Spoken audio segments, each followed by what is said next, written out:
3 মাসের ভিতরে এগুলো আর কোনো পোকা টোকা কিছু ইয়ে করবে না। কিন্তু বেশি দিন রাখতে হলে এটা ঝাড়তে হবে না, বাঙাইয়া এখন ঘুরার সময় আর কি এখনো আপনার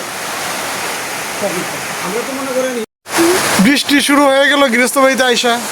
কারণ গৃহস্থের তো একটা মন আছে, গৃহস্থী মন, যেটা গৃহস্থের মন বড় সাংঘাতিক উদার।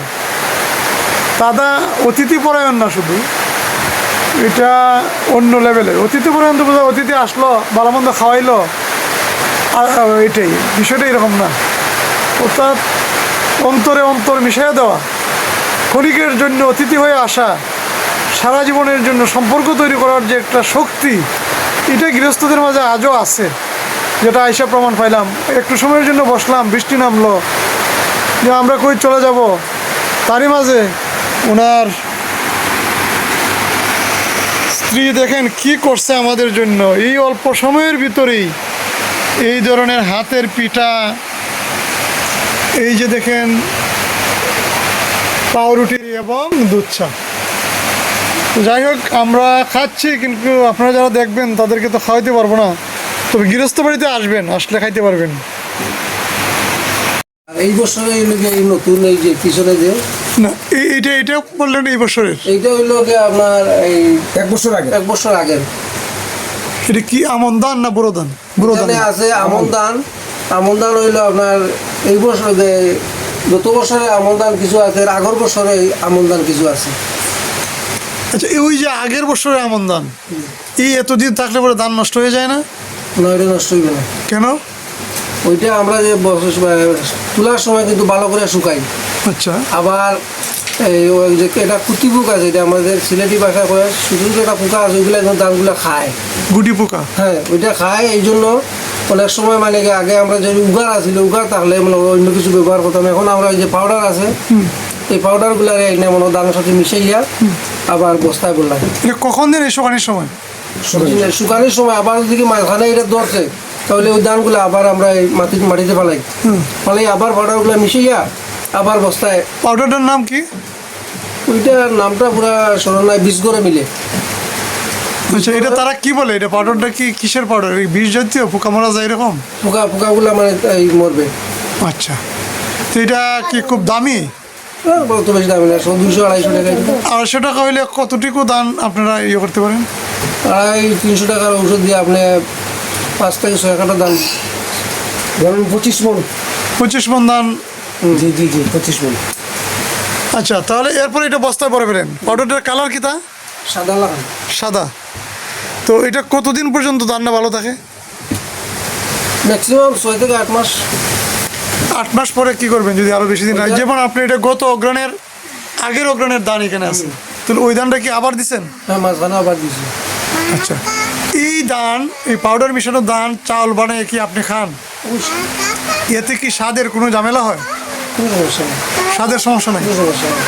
ওটা তো যে সময় আবার ধান বানাইবার আগে রোদিতে শুকাইতে দিল, শুকানোর পরে শুকাইতে দিলে তো পাউডার কিছুগুলা উড়িয়ে গেল, আবার ওই যে আমরা যে চুলাতে জ্বাড়ে না, জ্বাড়ার সময় আপনার ওইগুলা পুরো পাউডারটা চলে গেল।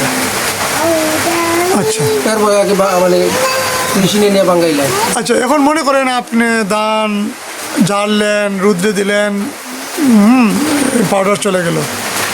যদি কোনো কোম্পানি আপনার কাছ থেকে দানটা নেয়, ধরুন অনেক দান, আপনি 1000 মণ দান আপনি পাউডার দিয়ে রাখেন, কোম্পানি নিয়ে, তার তো আর এটা শুকাইবেও না, ঝাড়বেও না, সে তো ডাইরেক্ট নিয়ে রাইস মেশিনে দেবে।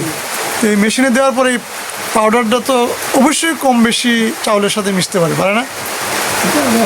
যখন এটা সময় যায় কি তখন পাউডারগুলো যে এটা যেটা ক্ষতি দিতে পারে, এটা কিন্তু কমে যায়, কমে যায়। যেমন আমি ওই যে তাহলে পাউডারটা যখন কিনেন তারা কি বলে যে অতদিন পরে এটা টেম্পার থাকবে না?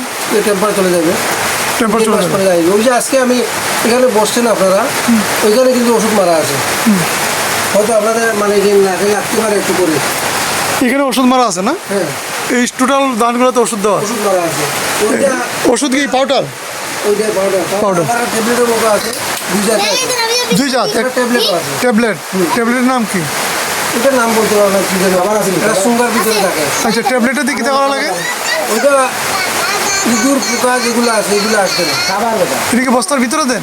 হ্যাঁ, আচ্ছা। অনেক সময় আমরা ওই যে তেনা আছে না, হ্যাঁ তেনার মাঝে ওইটা বান্ধি দিলাম, ট্যাবলেটটা। হ্যাঁ বান্ধিয়ে বস্তার ভিতরে ঢুকাই দিলাম মামুদ। তখন এই গ্রাইন্ডার জন্য এই গ্রাইন্ডার টোটাল এই গ্রাইন্ডার জন্য আর এটা বেঁধে আসে। এখানে পোকামাকড় তেল চুলা পর্যন্ত এই রুমের দুই চার দিন থাকবে না।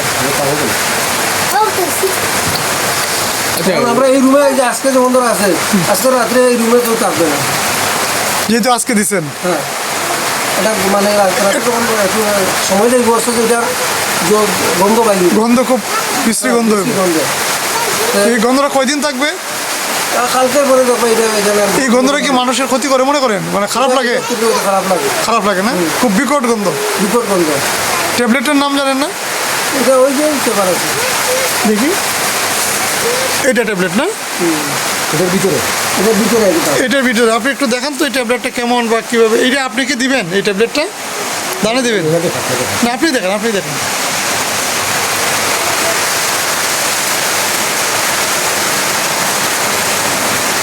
আমরা তো মনে করেন এই যে গ্রামীণ এইটা ট্যাবলেট না? এই ট্যাবলেটটা কালার, এটা একটা বস্তায় একটা দিবেন। প্রথমে এখানে কয়টা ট্যাবলেট থাকে? এটা 30 টাকা, দাম কত? 200 টাকা। 30টা বস্তা দিতে পারবেন। দেখি একটু ভালো করে দেখেন তো, এটা ঘুরে কোথায় কিনতে পাওয়া যায় এটা? 20 করে নিলে 20 করে। ওইটা আনিয়া একটা কেনা আছে না, কেনার মাঝে ওইটা ভালো করে বাঁধলেন, বাঁধার পরে ধানটা অর্ধেক বস্তা ঢুকাইলাম, ঢুকানোর পরে ওইটা আবার দিলাম, আবার ঢুকাইলাম। যখন ধানটা নদী কলাইলাম ওই কেনাটা পাইল, কেনাটা জামারি কলাই দিলাম। আচ্ছা এই আর বীজ করে গিয়ে কইতে দিত যে ট্যাবলেট যেগুলা, ট্যাবলেট ট্যাবলেটগুলা যখন মানে কি আপনি মাস্ক ছাড়া এটারে কিন্তু হাত দিলে বা ব্যবহার করলে এটার যে গন্ধটা লাগে একটু মানে বিষাক্ত পাবার মতো, যার কারণে এটা আমরা মাস্ক লাগাই, মাস্ক লাগাইয়া তখন ট্যাবলেটারে আগস ধরিয়া অনেক সময় বোতলটারে খাই করিয়া তেনা মানে দিয়া তেনাটারে ভালো করিয়া গুন্দি দিলে গুন্দিয়ার মানে ছাড়ে, তখন যে মাস্ক থাকলে কি আর সমস্যা করে না। নাহলে আর না হইলে কিন্তু বোঝা যায় যে একটু মানে কি ওই যে নাকে তলে সর্দি হলে যেরকম একটা কামড়ায় এইরকম একটা কামড়ানি ভাব থাকে। আপনি কি এরকম হয়েছিল কখনো? আমার হয়েছিল, মানে বুঝতে পারছি। প্রথমে আমি বুঝছি না, তখন ভাবলাম এটা যখন গন্ধটা লাগে তখন কি আমি কিন্তু আমার বিয়ের বাদ থাকি তোমার আজকে তো আমি ফেলাই যখন 2টা মাস্ক লাগাই দিছি, মাস্ক লাগাইয়া আমি ভিজি দেওয়ার পর যখন আমার একটু আমি বুঝলাম না, বুঝে করে আমি বাড়িয়ে গেছি এই বছর। দানও মাঝে মাঝে আচ্ছা, আপনি যে আগে যে বললেন আগের যে ধান রাখার প্রক্রিয়াটা এটা আবার বলেন তো কিভাবে রাখতেন? এটা মনে করেন আমরা যে ধানের উগার বানাই, মনে করেন রুমের মতো এটা উগার, উগার বানাই, হ্যাঁ চতুর্দিকে বেড় দিয়া মধ্যেখানে খালি মাটির বেড়া না মাটির ওপর বাঁশ দিয়া তরজা বানাই, তরজা দেও এই তো তরজা দিয়ে পরে মাটিতে লেপ দেন লেপ দিই না, বা লেপ ছাড়াও হয়। লেপ ছাড়াও। আচ্ছা, তখন মনে করেন এই যে বরুণ গাছ আছে, মনে করেন আমরা উগারের মধ্যে 1 ফুট পরিমাণে হাইটে দাম দিলাম, দিয়া বরুণের পাতা দিলাম কয়েকটা, দিয়া নিম পাতা দিলাম, তা আবার মনে করেন বরুণের পাতা দিলাম, দিয়ে আবার দাম দিলাম, দিয়া মনে করেন উগার ভর্তি হয়ে গেল, তখন উগারের ভর্তি হয়ে গেলে উপরে আরো কটা পাতা রাখতে দিলাম, তো বছর 1.5 বছর এইভাবে পোকা দুর্বলা থাকবে থাকবে। থাকবে। এখন এটা দেন না কেন? দিই তো এখন দিলেও হয়। হয়, দিই। তো এই যে ওষুধ কিনে আনলেন, এটা মনে করেন এই তো বরুণের পাতা খুঁজতে খুঁজতে এখন নাই, নিম পাতাও নাই, নাই। তাহলে বরুণ গাছটা লাগান। বরুণ গাছ আছে, অনেক আছে, আপনি কি মনে করেন বরুণ গাছের সেই ট্যাবলেটটা ভালো, না বরুণ গাছ ভালো, বরুণ পাতা ভালো? তো ভালোটা কেন নিতেছেন না আপনারা?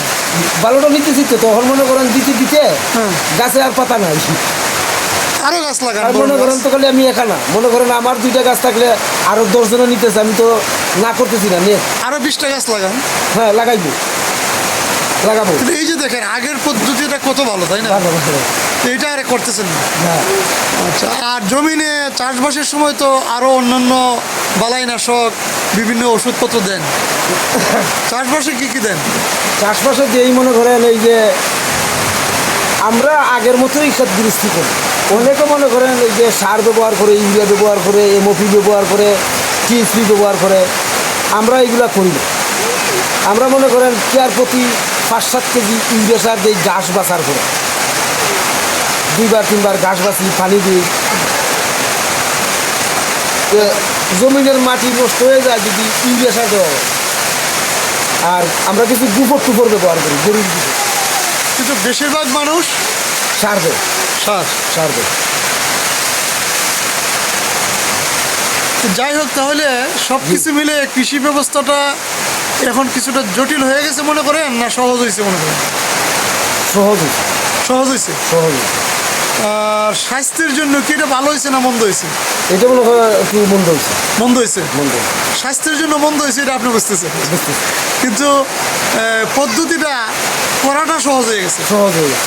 উৎপাদনটা বাড়ছে, উৎপাদনটা বাড়ে, অর্থের লাভ বাড়ছে, অর্থের লাভ বাড়ে। কিন্তু শরীর স্বাস্থ্যের জন্য মন্দ হয়েছে, মন্দ হয়েছে। মন্দ হয়েছে। এইভাবে যদি চলতে থাকে তাহলে কি হবে মনে করেন? এইভাবে চলতে গেলে তো মনে করেন সব কিছুই যারা প্রচুর জায়গা দিলে এদিকে ধরে। হ্যাঁ, আগে যারা মনে হয় 40 আর 50 টাকার খেত করতো, ওরা কিন্তু এখন খেত করে না। করে না। ওরা খেত বাদ দিলাইছে। অনেক সময় কৃষি কাজও মানুষ মিলে না, গরু বাছুর রাখার মানুষ মিলে না, যার কারণে ওরা খেতে বাদ দিলাইছে। এখন ওই যে কিছু মাসে আছে ওদের বাড়ি ওই যে 2-4 4 করে ওর মাসে নেওয়া করে, আবার কেউ শহর বসে করে। ওই যে যারা বেশি জমি আছে ওরা কিন্তু ওই যে এটা খাজনাই বা বাগি ওইরকম দেওয়া দেয় আর কি। মানে আপনি বলতেছেন প্রকৃত গৃহস্থরা এখন আর গৃহস্থী করে না, ব্যক্তি করবো এই গৃহস্থীর জমিগুলা অন্যরা বর্গা নিয়ে, বরগানিয়া করতে। তো যেহেতু করতেছে সে তো চায় সর্বোচ্চ দান ফলানির জন্য, নাকি তা? সে তো অবশ্যই রং জমা নেয়, 1 বছরের চুক্তি নেয়, 2 বছরের চুক্তি নেয়, তখন তো আর সে জমির মায়া করে না, যা খুশি দান। এখন তো জমিনও আপনার আমরা যে যাই যে মাঝে রুয়ার দেখলে কিন্তু পছন্দ হয় না। পছন্দ হয় না কেন? এইটা হলো আমরা যে সময় কাজ করতাম, আমরা জমিনে যখন গরু দিয়ে মই দিলাম তখন জমিনের ওই পাশে আর ওই পাশে কিন্তু এক সমান থাকছে, যতক্ষণ তো সমান না হয়েছে ততক্ষণ তো আমাদের পছন্দ হইছে না। জমি কিন্তু এখন দেখা যায় যারা জমি নিয়ে কাজ করে এই মানে এই মাথায় ফুট উঠায়, এই মাথায় ফুট উঠায়, সে দাম লাগাই দেয়। আর বিভিন্ন রকম মেডিসিন দিয়ে মানে আমি নে 1 কেয়ার জমি নে কতটুকু দান হয়?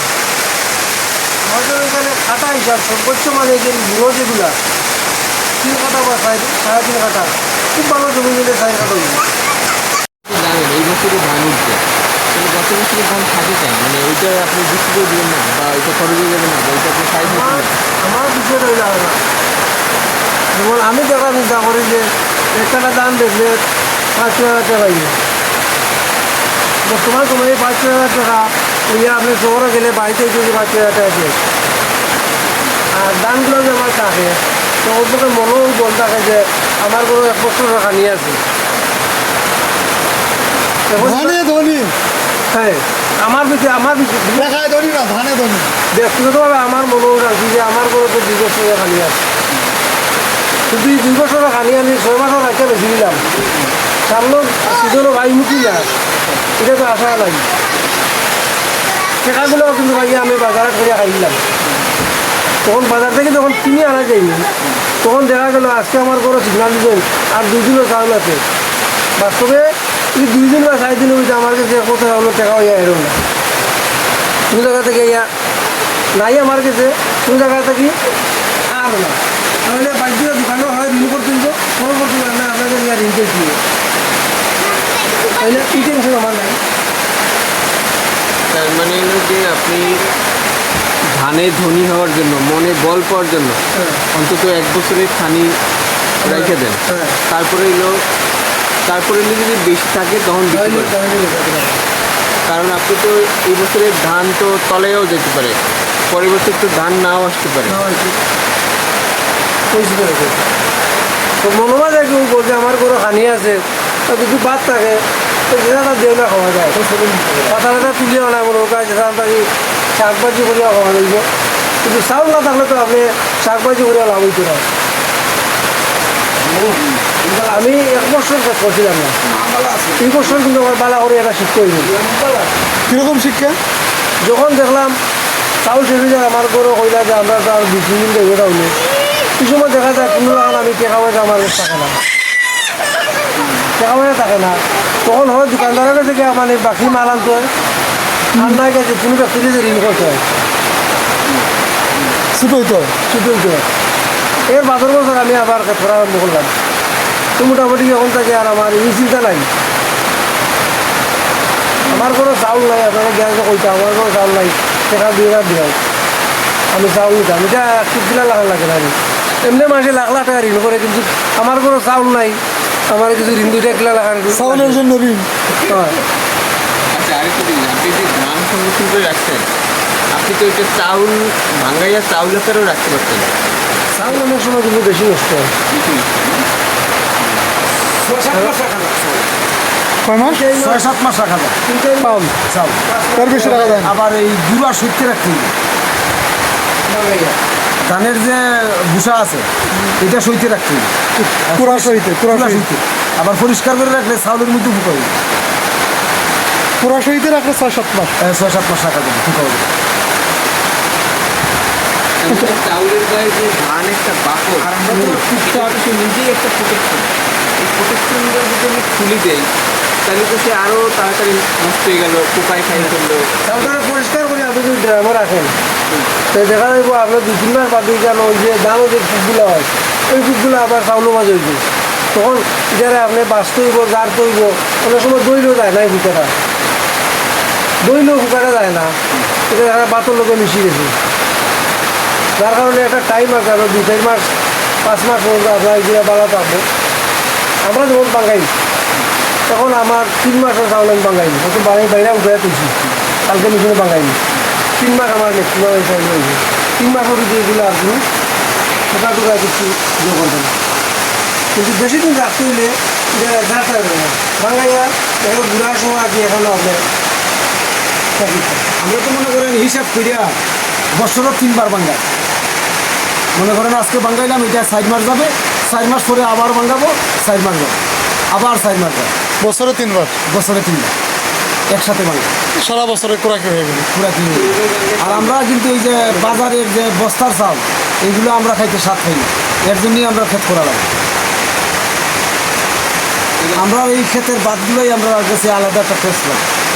আর আমরা চিন্তামুক্ত থাকি, চিন্তামুক্ত থাকেন চিন্তামুক্ত থাকি যে যে আমার খোরাকি আছে। খোরাকি আছে, এর জন্যই আমরা ক্ষেত করি। আপনার কোনো বাদ রান্ধে আমজাদ ভাই বছরে 3 বার ভাঙায়, আর উনি বছরে 12 ভাই বছরে 4 বার ভাঙায়, 4 বার, মানে উনি 3 মাস পর পর ভাঙায়। 3 মাস করবে আমার, 3 মাস পরে পরে। কারণ আমি বেশি বাঙাইলে আমার তো বড় ফ্যামিলির মানুষ। আচ্ছা, আপনি তো বড় ধানের ভাত খাইছেন, শালগুছি ধানের ভাত খাইছেন, এখন কি ধানের ভাত খান? এখন আমি খাইতেছি বর্তমানে বুড়ো এবং আমন দুইটাই একান্ন করে খাইতেছি। বুড়ো আছে আপনার? না না, ধানগুলো হাইব্রিড। হাইব্রিড? হাইব্রিড মানে এখন যেটি আছে এটা নামে যাই হোক, হ্যাঁ, মনে মূলত করেন হাইব্রিড। হাইব্রিড, মূলত হাইব্রিড। মনে করেন 32, 28, 29, 42, ধানের নাম 88, 92, এইগুলো ধানের নাম, বুঝছেন? তো মানে এগুলো- বুড়ো আছে। বুড়ো আছে, তো বুড়ো মনে করেন ফলনে কম। এই ধানগুলো মনে করেন 20 মন, 25 মন, 30 মন, 30 ডিসিমেন জায়গার মধ্যে হয়। আর বুড়ো হইলে ওই যে আপনার 12 মন, 15 মন। এর জন্যই বুড়ো মানুষের সারিয়ে দিচ্ছে, সারিয়া এই হাইব্রিডগুলো ফলন করতেছে। আচ্ছা, এখানে আরেকটা মজার ব্যাপার ঘটছে আপনার কথার মাঝে, আমি এর মাঝে একটু কথা বলি। যে এখানে এত সময় কথা বলে যেটা বুঝলাম, যে ভাই বললেন যে আমি বুড়োও করি, তো বুড়ো একটু কম।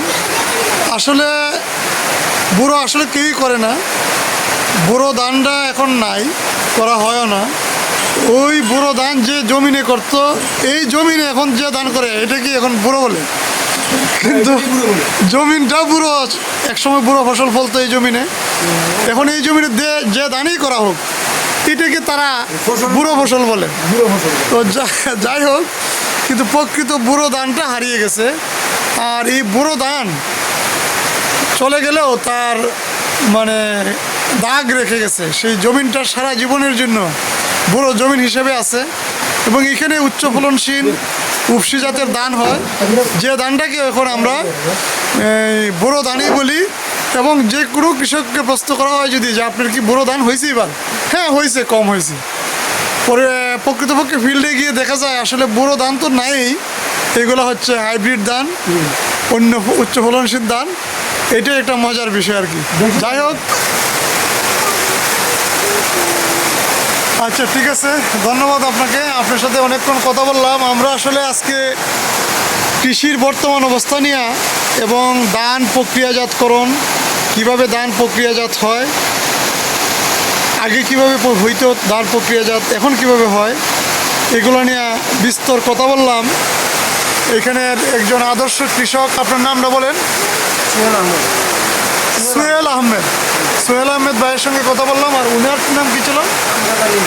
আর আমরা কথা বললাম আমজাদ আলী ভাইয়ের সঙ্গে।